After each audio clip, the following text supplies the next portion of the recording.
Welcome, everyone. This is Ancient Wisdom for Modern Seekers. And today is a very special day because we're celebrating Swami Vivekananda's birthday. And our very special guest is Swami Mahayogananda from the Vedanta Society of Southern California, the Hollywood Temple, where he's been a resident for many, many years. And this is a very significant day, right, Swamiji? Well, sure. I see. I just saw your message asking Oh, if I'm ready. sorry. Significant day means because it's the birthday of a great world teacher. You mean in that way? Yes. Yes, yes. And actually, I think Swami Vivekananda has been, well, certainly very important in Vedanta, but for each of us personally, we may have a different reason why he's important.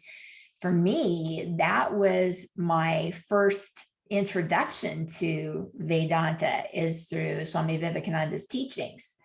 I had been in a class with Deepak Chopra, and he mentioned about the four yoga paths, karma, jnana, bhakti. And I was like, I want to know more about this. And so, of course, those are the books I found, and those were the first books I read, and just like mind blown. Okay, I love Vedanta, and I just kind of stuck with that path.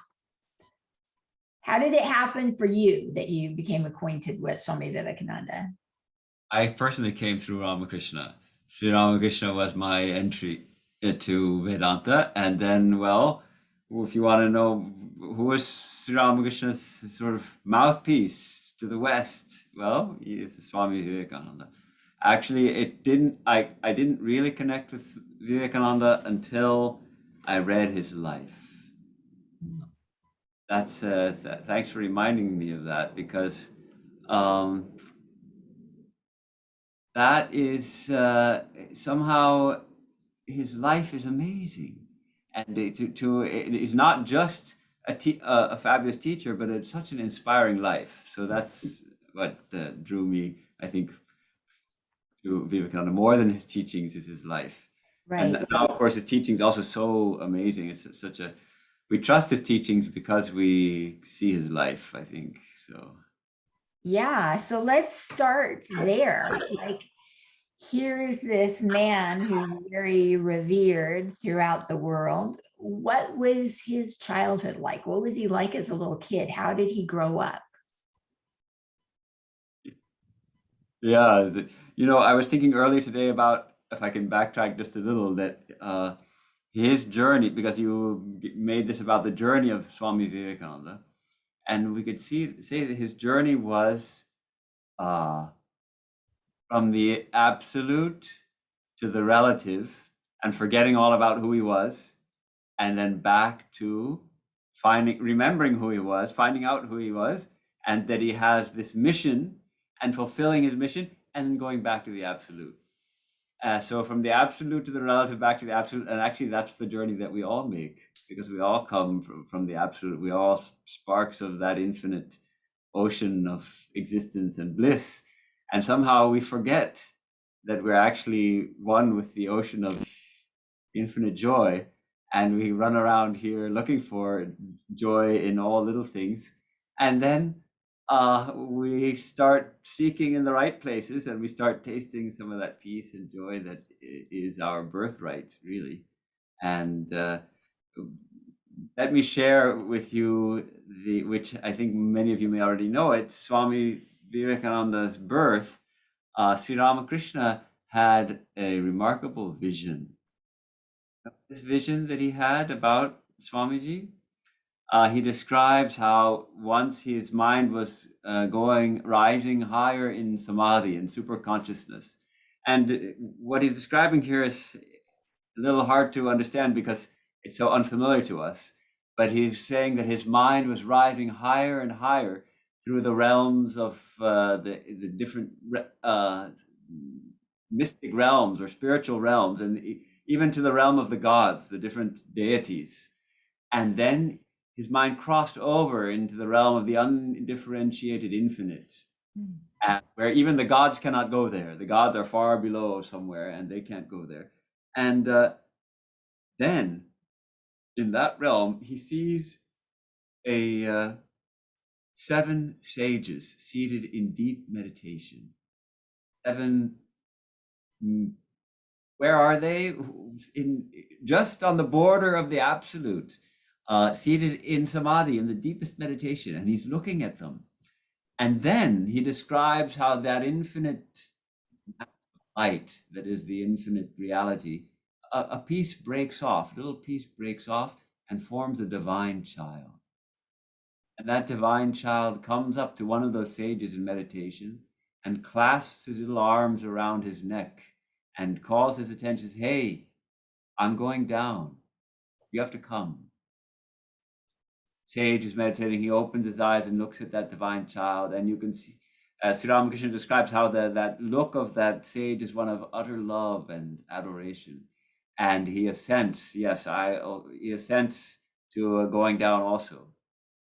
And then Sri Ramakrishna describes how that a portion of that meditating sage, like a light, comes from him and goes down to the earth.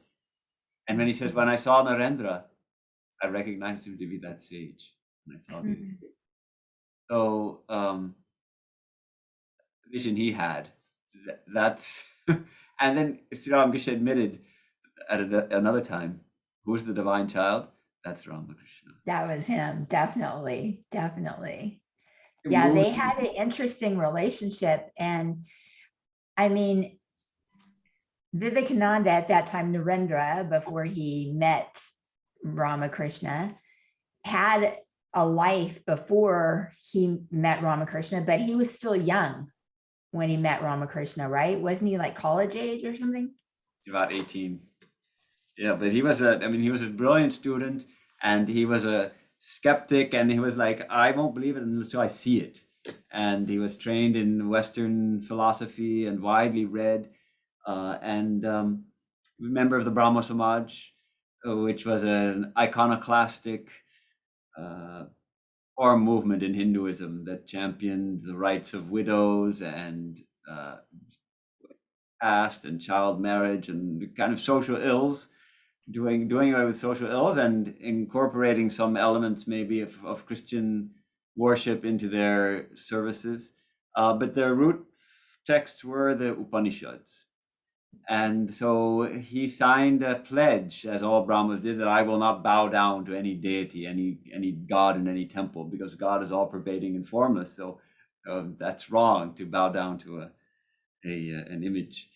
And then it was in class that they were reading poetry describing the mystic absorption of one of the English poets. I don't remember who.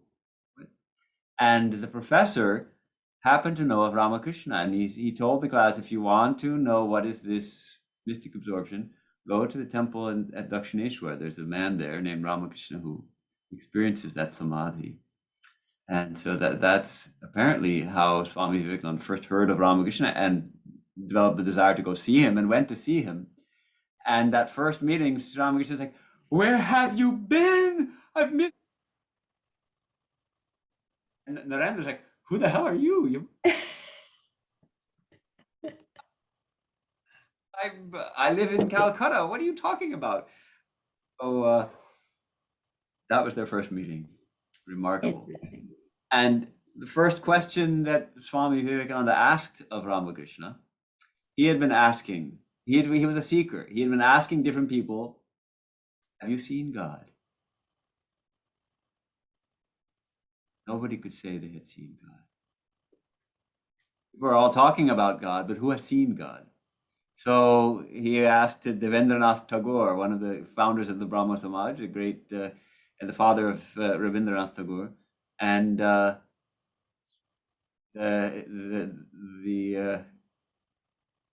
also considered a kind of a sage. And he told him, "You have the eyes of a yogi." But he didn't. That's all he could say. When Swamiji asked Narendra, "Have you seen God?" his reply was immediate and not qualified in any way. He said, "Yes, I see God more clearly, more intensely than I see you sitting in front of me." So there he got that confirmation. God can be seen. Here's a man who says he can see God. And then Ramakrishna went on to say, "What's more, I can show him to you." And that's the start of their relationship, which was for quite some time a stormy relationship. Yeah. But then Vivekananda knew that he found his teacher. Yeah. Well, And I'm not sure. I'm not sure if he threw it away because he thought that he was mad. He always thought that for a number of years, he thought Sri Ramakrishna was actually crazy. You're having all these visions and they must be hallucinations and all of that stuff. But what kept him coming to Ramakrishna was his love. Love of Ramakrishna that he had for Narendranath, and that Narendra couldn't stay away from that love. So that's what kept him going back and fighting with Ramakrishna and disagreeing and challenging him and telling him, oh, all your visions are just hallucinations and all that. And especially his relationship with Divine Mother. As you know, the temple, Kali temple, Dakshineshwar there's an image of Kali, which is a dark mother, naked, standing on Shiva with a garland of skulls around her neck and a sword and a severed head in one arm, and of course granting boons and blessings to her devotees. But and Sri Ramakrishna was going there and bowing down to that image and all of this. And what is all this nonsense? And Sri Ramakrishna said, and at the end, I had to accept her too. He said, now I know that Kali guides me in everything I do. Divine Mother guides me in everything I do. So it's interesting how he fought Mother Sri Ramakrishna and the idea of Mother Kali for so long. And then finally, he actually became utterly devoted and dedicated to Divine Mother.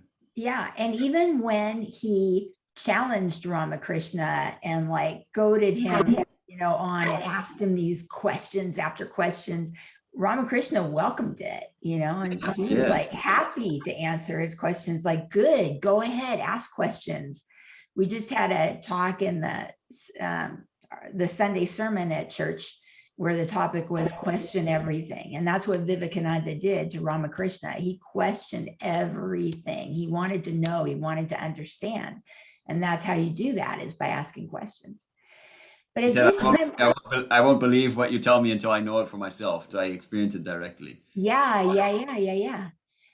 But at this time in his life, Vivekananda was struggling too, because after his father passed, tell that story. Like, how old was he when his father passed? And then they went from being kind of well off to being almost destitute. No, it's not that they went from kind of well off to almost destitute. They went from extremely well off to extremely destitute. I mean, it was a huge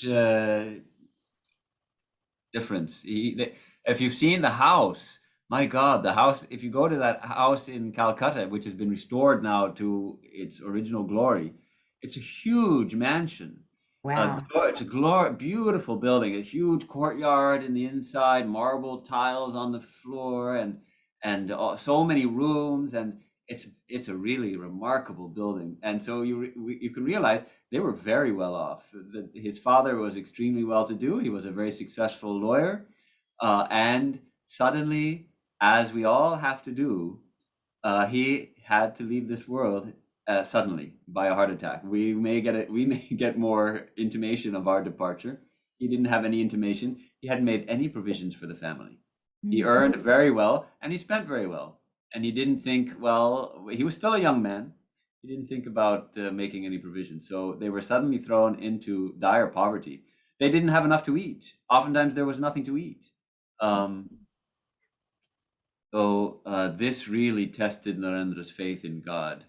And for a while, he seemed to be bordering on agnosticism or atheism, though he couldn't really embrace atheism either. But how to reconcile the idea of God with this kind of suffering that he had to go through. So we see, of course, because of that suffering, and that experience of dire poverty, had the tremendous compassion for poor people, for people who are suffering. He knew firsthand what it means not to have enough to eat. Sometimes he would come home and he wouldn't have eaten anything all day, and he would lie to his mom. He would say, I've eaten, so that there would be more food for the rest of the family. So This went on for a long time, and he was trying to find a job to support the family, and nothing was working out. And then finally he went to Ramakrishna. He said, "You got to do something for me." And you talk to Divine Mother, and Ramakrishna says, I tell her all the time, but you don't accept her, so she doesn't listen to my prayers. I tell you what, you, Narendra, you go and you talk. Ask the mother to solve your financial difficulties. Today is a Tuesday. It's a very auspicious day for Divine Mother. Tonight, you go to the temple, she will hear your prayer. And somehow Narendra got this faith that he's going to see Mother. And you know the story, right? It's such a thrilling story. So the night comes, and Sri Ramakrishna calls Narendra and says, "Okay, now go to the temple and ask Mother." And as Narendra is walking to the temple, he becomes intoxicated, and he starts to feel that he's going to behold the Divine Mother of the entire universe when he enters the temple.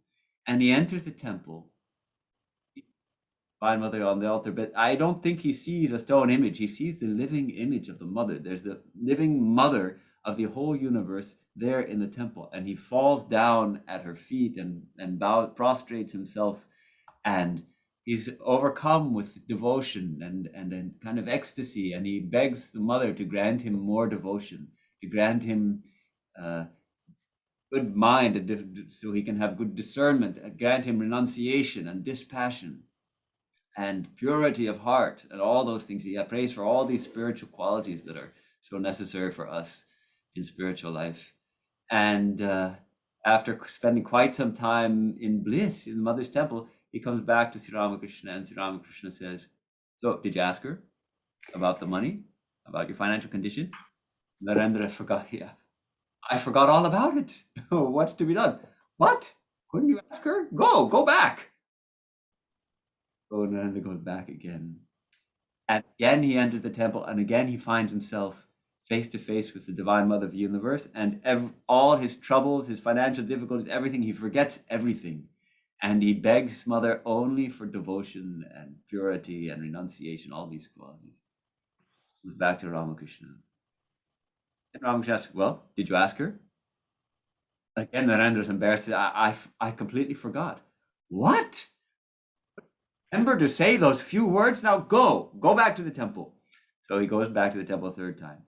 And then he finds himself in the presence of the Mother, and he becomes so ashamed. He becomes overcome with shame that he is going to come to the Divine Mother of the universe and ask for something so paltry as money, as financial help for his family. How paltry. It's like going to a king and asking him, "Can you give me some pumpkins?" Mm-hmm. King's ready to give you piles of gold coins and jewelry, and you're asking him for pumpkins. He couldn't ask the question. He says, "No, Mother, all I want is love, purity, renunciation." Ramakrishna says, "Now I understand it's all you're doing."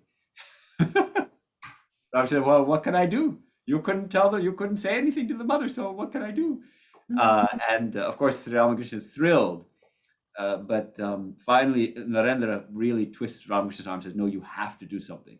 So finally, Ramakrishna grants the blessing. "All right, your family will not lack plain food and clothing.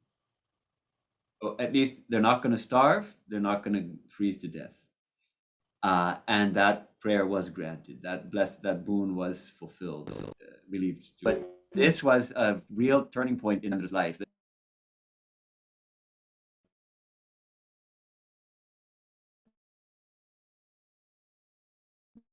The turning point of being a skeptic and being a questioning the Divine Mother, to realizing he had a direct experience of the Divine Mother. And this was he spent the whole night awake in ecstasy, singing one song over and over again, a song that Ramakrishna had taught him. "O Mother, thou art the Savior." The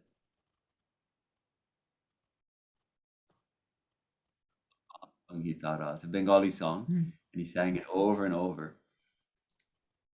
That was that. That's amazing. That's really something. Well, when Vivekananda went to live with Ramakrishna and everything, what was his relationship like with his family?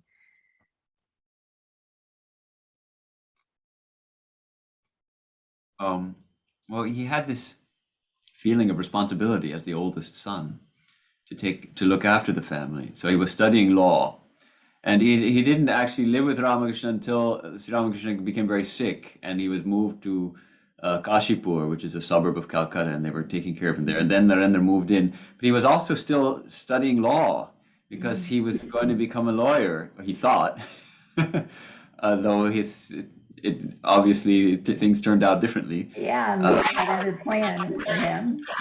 But he was the ringleader. He was the most mature, the most spiritually mature, most spiritually powerful, really, of all of the disciples. And Ramakrishna placed the charge of his other disciples in Vivekananda's hands. He said, "You look after these boys," and he charged him with doing something. And he had this experience which he longed for so much of a complete union called Nirvikalpa Samadhi. He begged Sri Ramakrishna for it, and he wanted it, and he was meditating a lot at the same time as serving Ramakrishna and all that. And then he had that experience. He had that experience of Nirvikalpa Samadhi, which is a complete, utter effacement of one's own existence in the infinite consciousness, the infinite reality that we call Brahman. And when he was coming down back to the consciousness of his body from that state, he couldn't find his body. He only had his head. He could only find his head, and he couldn't find his body yet. And he started shouting, "Hey, I can't find my body, help." So one of the disciples runs to Ramakrishna and says, "Hey, Narendra's in trouble. He can't find his body." And Ramakrishna says, "Oh, hey, let him sit like that for a while. He's bugged me long enough." Do you think that was the turning point then when he said, okay, I'll quit law school, I'll just do this full time, or what shifted? That calling to monastic life, it had come actually sometime around there. It's hard to pinpoint exactly, but gradually it became clear that he couldn't lead a worldly life. And he was actually planning to renounce the world before Ramakrishna had died. He couldn't take it anymore, his family troubles, everything. He was planning to just become a monk. And Sri Ramakrishna called him on it. He said, "Yes, I know you cannot live in this world like ordinary family person, but wait until I go. Don't leave before I do." Wow, But that part. yeah, that's a very touching scene where he sings this song, and they both start weeping, and everybody else around doesn't understand. The song is hinting at the situation that Ramakrishna, he had come to Sri Ramakrishna to say goodbye, and Ramakrishna knows it, and he sings this song and says, "We're afraid to speak, and yet we are afraid to keep still." And finally, he says, I know you are not destined to lead a worldly life, but stay in the world until I leave it." Wow, that's very powerful. And but after that experience he had of the supreme union, Sri Ramakrishna said, "Now you have tasted your mango, but you're not going to get this again. Now the key is with me, and until you finish mother's work, it's going to remain with me." So we see in Swami Vivekananda, for the rest of his life, this kind of tension between, on the one hand, doing his work, and on the other hand, longing for that experience again, longing for that union, which he was barred from having by Sri Ramakrishna himself or by the Divine Mother in order to do this work. We know if we accept that vision he had of the sage immersed in meditation, his true nature is as a sage meditating. And so doing work is the tremendous work he did that had to be hovering over, so he didn't remember who he was. And Sri Ramakrishna warned the other brothers, when he knows who he is, he will no longer stay in this world, when he remembers. Yeah, and it seems like, though, with all that Vivekananda accomplished in his short life, all of that education and family life was preparation for what he needed to do. Yeah. That's the case with all of us, really. Our whole lives our whole life is a preparation for this very moment. And this Yeah. very moment is the only moment we ever have. And actually, our whole life leading up to it is preparation for it. So Yeah. if we can make the best use of it. So how did the whole plan come about that, okay, Vivekananda, you're going to go to the USA? Like, how did that happen? After Sri Ramakrishna left his body, which was, of course, so traumatic, the young men gathered together in a monastery, and the other lay disciples would come there. And one of the other disciples used to find Swami Vivekananda's pillow wet every morning, wet with tears. He was so missing his teacher. And yet he was the one to inspire them and hold them together in this monastic brotherhood. And then, like the tradition of a wandering monk in India, Swami Vivekananda and most of the other disciples also for some time did that, where they're just depending on God. They're wandering from place to place. They have no possessions. Of course, they have the clothes they're wearing, maybe an extra something, an extra wrapper if it gets too cold, but oftentimes not much. They have to bear a lot of cold, bear a lot of heat. Maybe they have shoes. Maybe they don't even have shoes or slippers on their feet. And Swami Vivekananda, of course, he carried a Bhagavad Gita, and for some time also an imitation of Christ.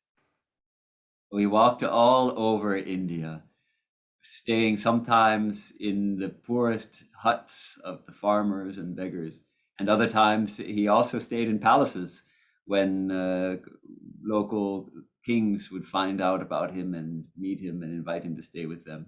So he stayed at all kinds of different places, traveled from the north to the south, and he felt this calling to do something for the masses of India, the struggling masses of poor people who are just struggling. And in this, even today, we find so many people still just struggling to make ends meet, just to get enough food on the table for their family. They're not able to do it. So what to do for them? So he felt this calling that the monastic order is to be one dedicated to service of the divine in human beings. He called to America.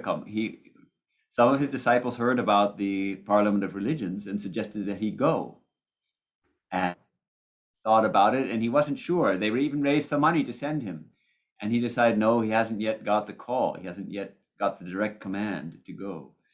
So got that call finally. What a And big call. I mean, that's such a change. I mean, from a guy who's just like walked around India, now he's going to get on a boat to a foreign country. Luckily he spoke English though. That was part of his studies, right? That was part of his preparation for all this.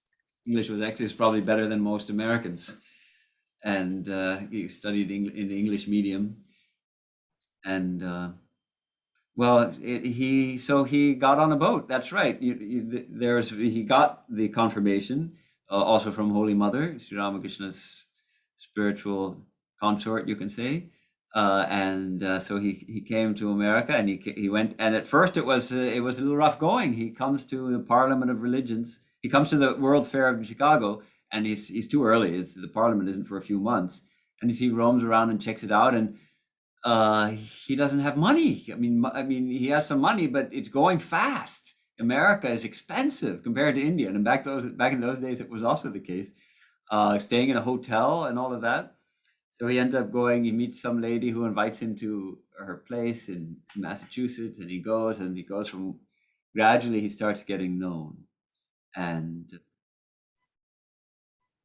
Parliament of Religions is when he steps out onto the world stage.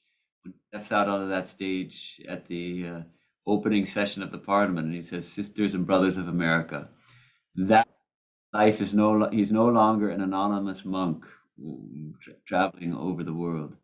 And do you know something so touching about him? That night, he wept. He given this beautiful bed, and he couldn't sleep in it. thinking of all the poor people of his motherland. Mm. Also weeping that he knows that his days of anonymity are over. Uh, World figure, and he really became that. He became he traveled all over this country, pouring the teachings of. Really had a lot of hard work just breaking the stranglehold of the doctrine of sin and um, hellfire and sort of conservative dogmatic religion, which was current then. Yeah.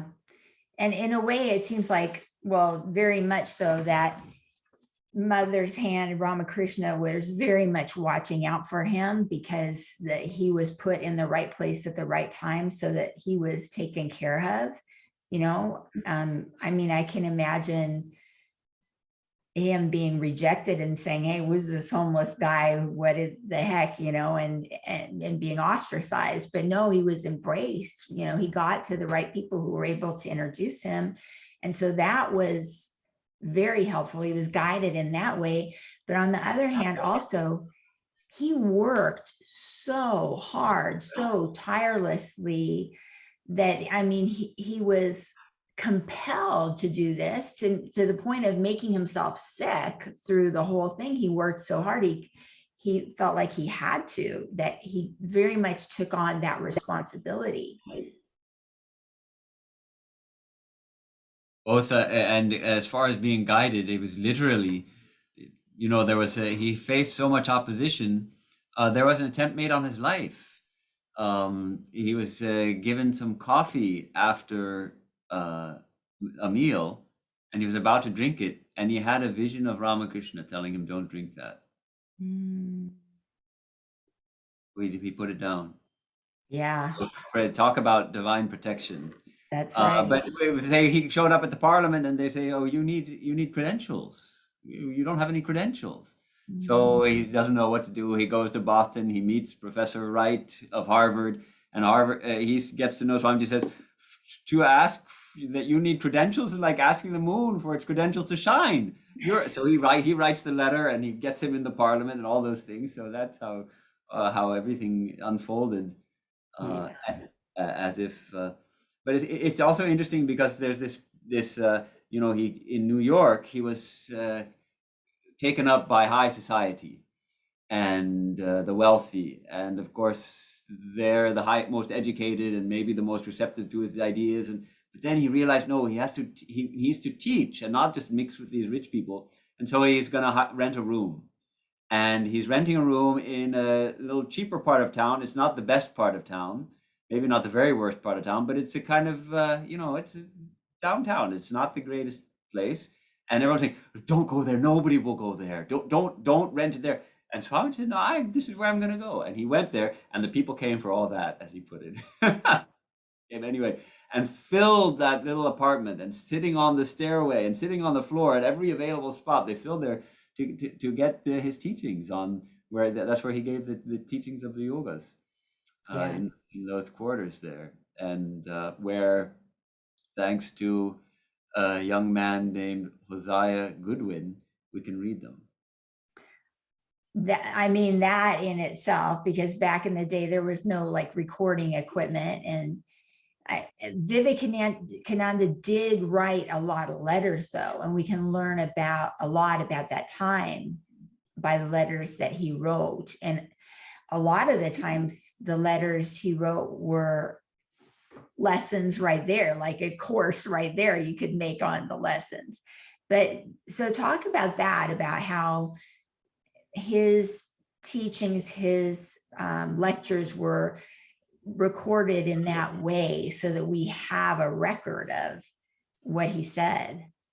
Well, they needed a stenographer, someone who can take shorthand to write down Swamiji's. But even Swamiji, he could speak very quickly at times, and also he would use a lot of terminology that people maybe were not familiar with. So they needed someone who had the smarts to pick up the terminology quick and be able to transcribe it. And so they found this Goodwin, one Englishman who had moved to America, was living in America, and they hired him to be the stenographer. And after one or two lectures, he said, "I can't take any money for this. This is my teacher." He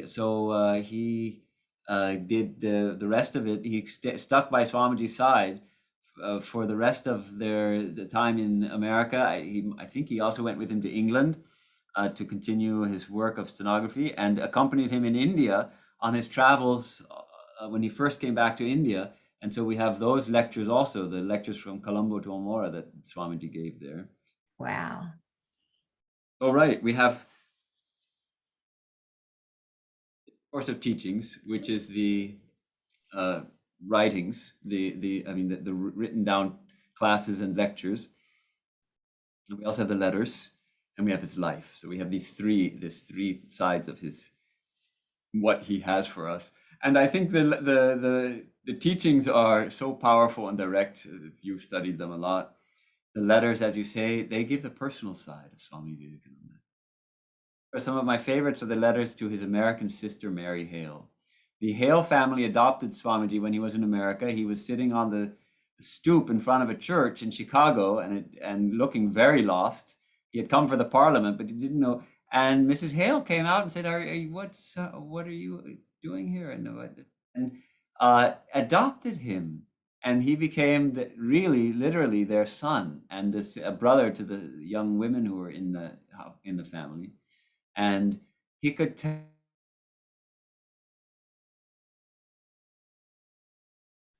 Uh-oh, I think you're frozen. Is anybody else seeing a frozen Swami here?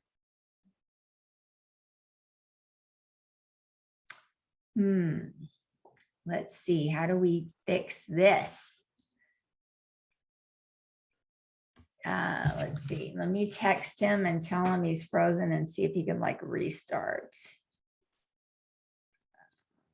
see, so he knows what's going on. And while we're waiting for him, I just want muted himself.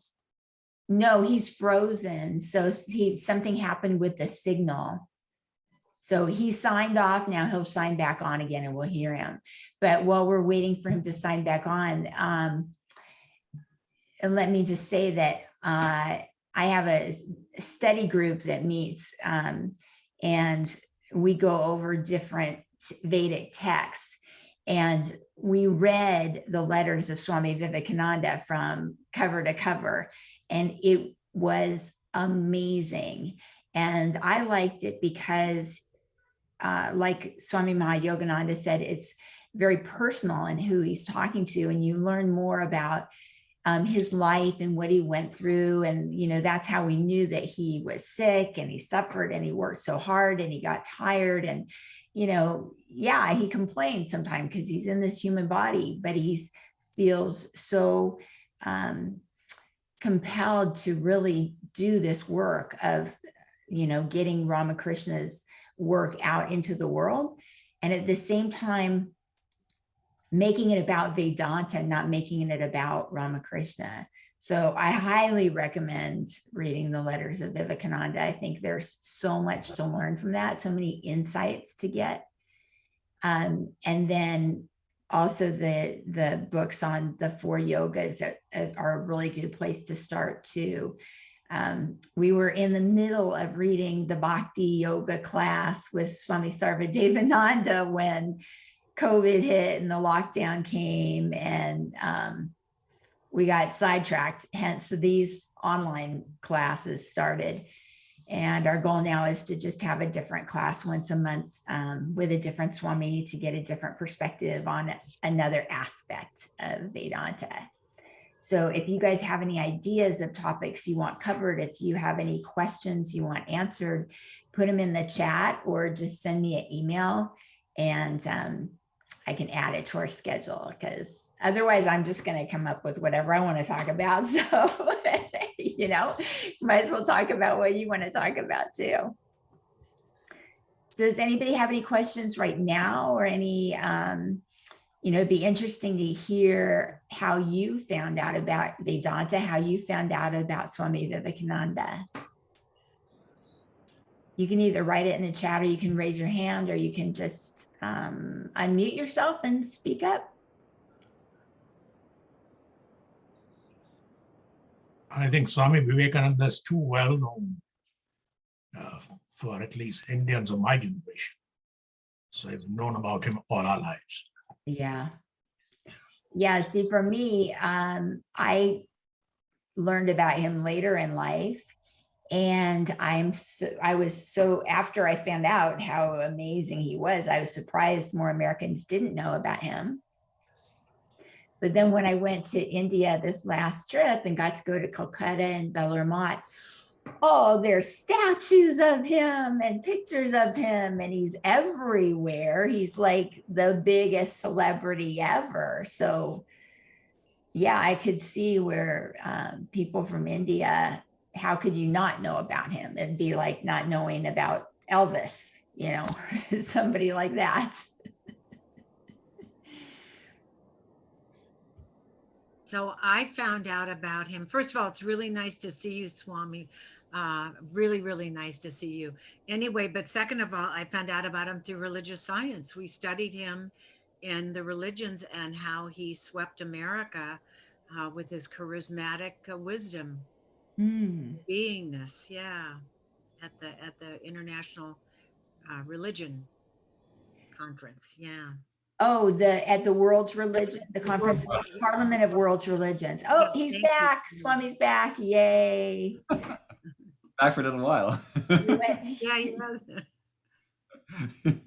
Your avatar went into samadhi and you're back in the real world with us, the material world with us temporarily, the Zoom world with us. So you were talking about Mrs. Hale adopting him, and then also the family in California too, right?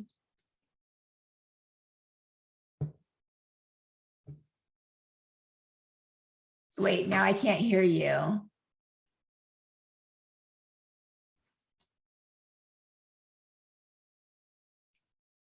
Still can't hear you, no audio.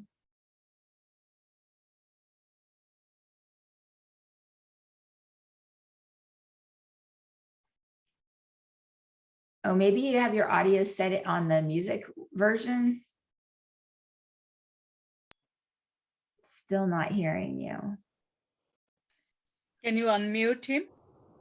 He's unmuted already. Oh.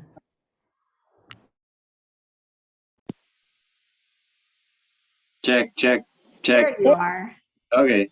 Okay, good. Sorry about that. That's Okay. okay. Well, all right, Pasadena. He came to Yes. Pasadena.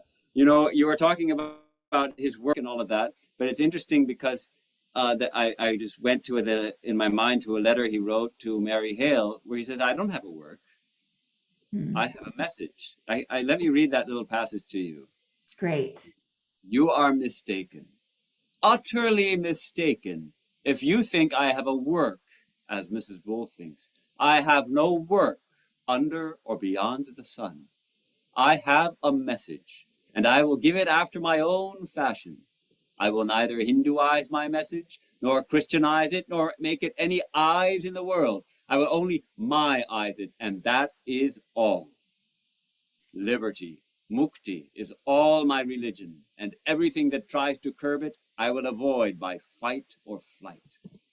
This was a scolding letter because he had gotten into a big fight with a very narrow-minded Christian minister, and apparently devolved into shouting and that kind of thing. And so Mary was telling him, you ought to be a little more gentle with these people. And this was his letter saying, heck no, I don't have a work, because it'll injure your work, was the thing. If you're rude to people like that, it'll injure your work. And he said, I don't have a work. All I have is a message, and I have to give it. And I don't have any time to give a polish to my manners and all that. I have to give my message. I don't have much time. He knew he wasn't going to live till 40. So he had to get his message out, and that's what he did. And of course, the California trip was second visit. He'd done the whole thing. He'd given his message. He went back to India. He gave his message to India. He got his monastic order established. He got his headquarters established. And then he came back to America. And it was different because this time he had already given his message. He had already gotten his monastic work order started. He had set the wheel rolling. He had a certain peace about him. There wasn't that urgency that I've got to get out my message. He'd gotten his message out. And he was in a, if anything, a more exalted state of mind. And he took it easy. He spent 9 weeks in Ridgely Manor. He had spent almost 6 weeks in South Pasadena. And yes, giving talks and all of that, but dwelling always in this exalted state, even if he wouldn't let on too often, in this exalted state of consciousness, where he could say, and I love quoting this one, when he went to Alameda, in Northern California, and one of his disciples said, Mr. Allen said, "So, Swamiji, I see you are in Alameda." And he answered, "No, Mr. Allen, I am not in Alameda. Alameda is in me." That universal identification with the universal, where everything arises in that consciousness, which is who I am. Yeah. So why though California? Because like he came here and he was in Southern California, Northern California for quite a while. Why do you think he came here specifically? Of all the places he could be in the US? Can't hear you. What happened? Okay. Of all the, can you hear me now? Because now it looks like you're frozen again. Oh, can you hear me now? Yeah. Okay. Are we? I think we're okay. Okay. So of all the places he could be in the United States, why California? What drew him to California? Well, Josephine McLeod was with them in Ridgely Manor in New York, and they were having this glorious summer of just basking in Swamiji's presence. And he was convalescing, actually, after the time in India, 2 years in India. So her brother, turns out her brother was on his deathbed. He was dying in California, and so she needed to go out to see him. So she left. And as she was leaving, Swamiji called out after her, "Get up some classes and I will come." And he called it California. Not California, California. So Josephine McLeod goes out to Los Angeles. She comes to the home of a Mrs. Blodgett, where her brother is staying. And the lady of the house says she's looking after her brother. And Josephine McLeod says to her, "Oh, my brother is dying." And she says, "Yes." And then she says, "Can he die here?" And she says, "Yes." So that part is fixed. And then what does she see? Her brother's lying there in bed. And what is over the bed? A poster of Swami Vivekananda as a partner of religions. Wow. So Josephine McLeod says, "What do you know about that man?" And Mrs. Blodgett says, "I know him. I met him I saw him at the Parliament of Religions. If there was ever, she's the one who said after his one of his addresses, she says, hordes of women were crawling over the pews to get to him. And she said, 'My lad, if you can withstand that onslaught, you are indeed a god.'" Wow. So that's Mrs. Blodgett's. And so then Tantin, Josephine McLeod says, "I know him." And Mrs. Blodgett says, "You know him?" "Yes, I know him." "You know him?" "Yes, I know him. If you invite him, he'll come stay with you." So that's what happened. So that's how he ended up in California. Started out in Mrs. Blodgett's house, and then he went to the Mead sisters in Pasadena. And then he went to Northern California with one of the Mead sisters, and they camped up there in Camp Taylor also. And then he came back to Chicago, New York, finally to Europe, and then back to India. That's amazing. And now the Pasadena house is part of the Vedanta Society of Southern California. And tell the story about how the Hollywood Temple got to be the Hollywood Temple. Because was Vivekananda ever there? No, but how it happened is Swami Prabhavananda, who founded the center, he was in Portland. He started out in San Francisco, and then he went to Portland. He started the Vedanta Society in Portland. And then he got, I'm not sure if he was invited you know, the house where our greenhouse, we call it greenhouse, where the bookshop is, that was Carrie Mead Wyckoff's house. Carrie Mead Wyckoff. She was one of the Mead sisters who lived with Swami Vivekananda in South Pasadena. And she invited Swami Prabhupada to come to her home and give some talks. And so he came and stayed with her in that building, and gradually it fairly quickly actually it became the Vedanta Society. They realized that this is happening. There's a lot of interest. There's a lot of people who are having talks. And so the Vedanta Society was started. And he came in 1929, end of 1929. By 1938, the temple was built. So it was pretty quick, if you think about it. In just 9 years, 8 years really, they built a temple, and people started coming, also Americans, to join as monastics. And so Vedanta Society got its start. Right. Really, Swami Vivekananda laid the seed, planted the seeds for the Vedanta Society in South Pasadena. Yeah, that's amazing how it all comes together. One other important person in Swami Vivekananda's journey was who we know as Sister Niveda. And she wasn't American, she was Irish, right? How did that relationship happen, and how was she so important in his life?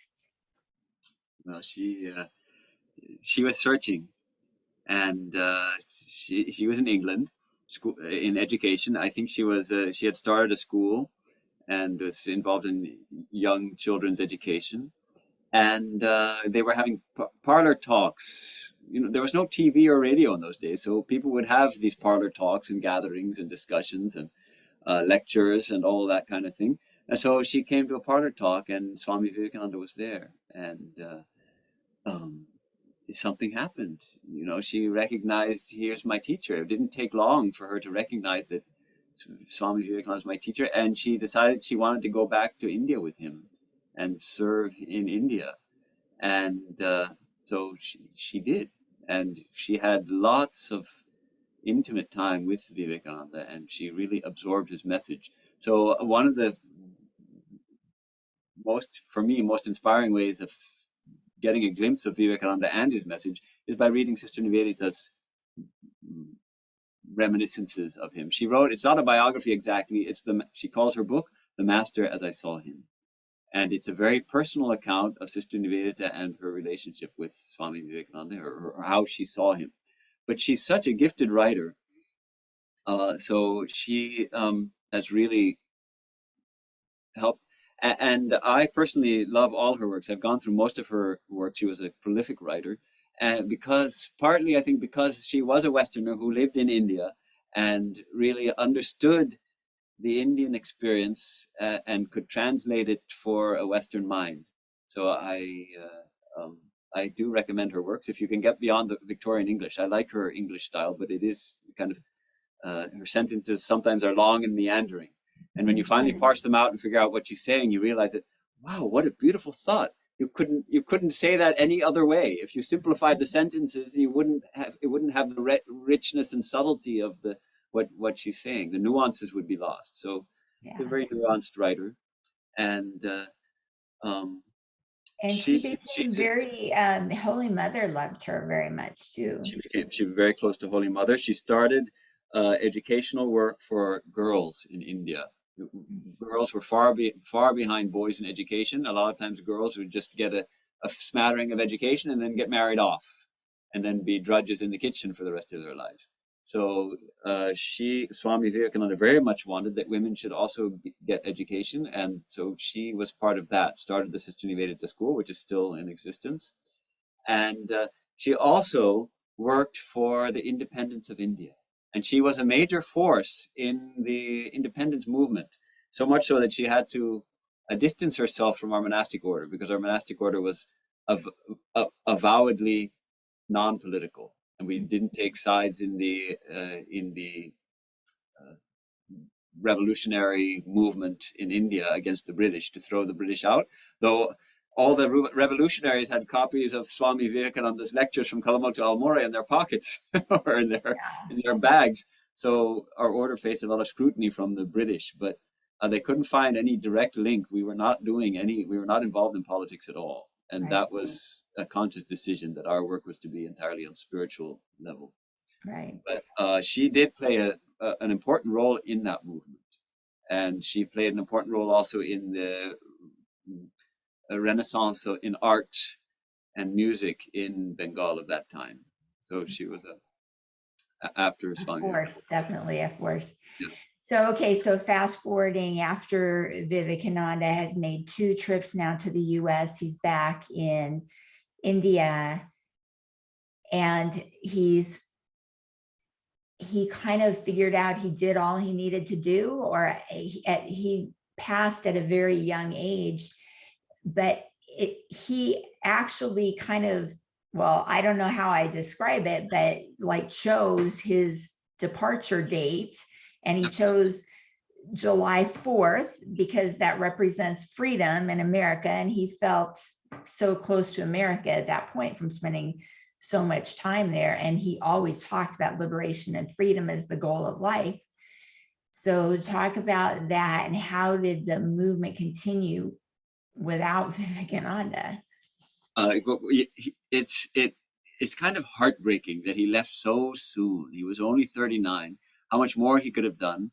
On the one hand, his health was broken down, really was broken down. He had really driven his body so hard, but he gave so many hints. He'd say the tall tree has to go for the young trees to grow up into the sunlight. And so many hints he gave to ears that were not ready to hear it. And Sister Niveda is so touching. It's kind of heart-wrenching to read how on the last Ekadashi, the fasting day before he left the body. So she had a simple meal. He served her a simple meal to break her fast, and afterwards he washed her hands, and she said, "Swamiji, it is I who should be doing these things for you." And Swamiji said, "Jesus washed the feet of his disciples." And what flashed in Niveda's mind was, but that was the last time. But she didn't say it. And she said that was well, because here too the last time had come. But they were not ready to see it. They were not ready to see all those hints he gave. So that final day, July 4th, yeah, he did look at the almanac and looked at a few days. And after seeing a few days, he set it away. And clearly he had made his choice. What a day he had. That day was unlike the other days. He went into the shrine, the chapel of the monastery, and he closed all the doors and windows and locked himself inside for 2 hours. Spent 2 hours in there. We don't know what he was doing. When he came out, he was singing the song, a song to Divine Mother Kali. And the song expresses the idea that is my Mother Kali really black? People say she is black, but I don't believe so. She is the one that lights the lotus of the heart. And the closing line of the song is the author of the song writes, trying to understand who Mother Kali is, Kamalakanta has simply become mad. So that's the closing line of that song that he was singing as he came out of the shrine. Then that day, he had a very active day. He gave a Sanskrit class. He had a long walk with one of his brothers and a big discussion about all the things to be done, all the things going forward. And then he went to his room, and he had an attendant, and he said, he lay down, and the attendant fanned him for a while, and then he said, "Okay, now go meditate and wait until I call you." And so the attendant withdrew to the other room, and after some time he heard a kind of a gentle cry or something, and he came in, and Swamiji was gone, left his body behind. So that was the What a life. way he kicked off. And he did more in those 39 years than, many people do in dozens of lifetimes. Right. Yes. It's amazing. It's amazing. He left us many gifts. And today was not actually, his birthday is January 12th, according to the Western calendar.